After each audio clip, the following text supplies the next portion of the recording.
পশ্চিমবঙ্গে নতুন আতঙ্ক, গুলি করে হত্যা শুভেন্দুর পিএসকে। ভারতীয় একাধিক গণমাধ্যম, যার মধ্যে এবিপি আনন্দ এবং অন্যান্য স্থানীয় সূত্রের প্রতিবেদনে বলা হয়েছে, পশ্চিমবঙ্গের বিরোধী দলনেতা শুভেন্দু অধিকারীর ব্যক্তিগত সহকারী পিএস চন্দ্রনাথ রথকে গুলি করে হত্যা করা হয়েছে। ঘটনাটি ঘটেছে বুধবার 6 মে মধ্যরাতে।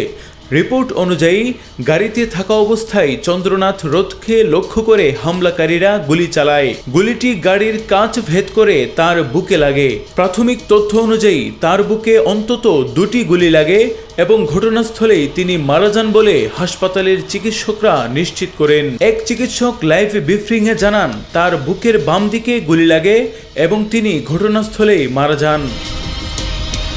ঘটনার সময় গাড়িতে আরও 2 জন ছিলেন বলে জানা গিয়েছে। তাদের মধ্যে একজনের হাতে ও পেটে গুলি লাগে এবং তাকে আশঙ্কাজনক অবস্থায় কলকাতার অ্যাপোলো হাসপাতালে ভর্তি করা হয়েছে। এছাড়া গাড়ির চালকও আহত হয়েছেন বলে স্থানীয় সূত্র নিশ্চিত করেছে। ঘটনার পর এলাকায় ব্যাপক উত্তেজনা ছড়িয়ে পড়ে। নিরাপত্তা বাহিনী ঘটনাস্থল ঘিরে ফেলে এবং তদন্ত শুরু করে।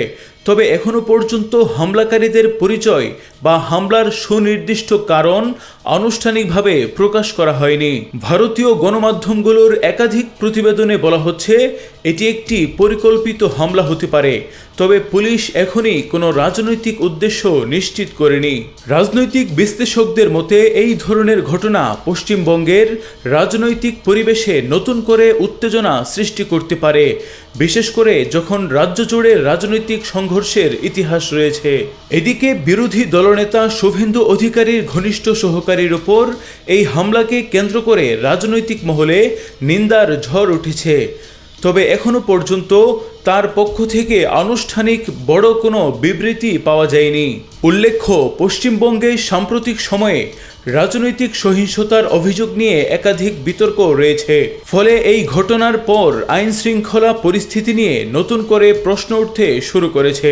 বিশেষজ্ঞরা বলছেন, তদন্তের অগ্রগতির উপর নির্ভর করবে এই ঘটনার প্রকৃত রহস্য এবং এর পেছনের উদ্দেশ্য। তবে এখন প্রশ্ন উঠছে, এই ঘটনা কি শুধুই ব্যক্তিগত শত্রুতা, নাকি এর পেছনে বড় কোনো রাজনৈতিক ষড়যন্ত্র লুকিয়ে রয়েছে? নোমান বিন বশির, নিরপেক্ষ। নিরপেক্ষ, সত্য প্রকাশে আপোষহীন।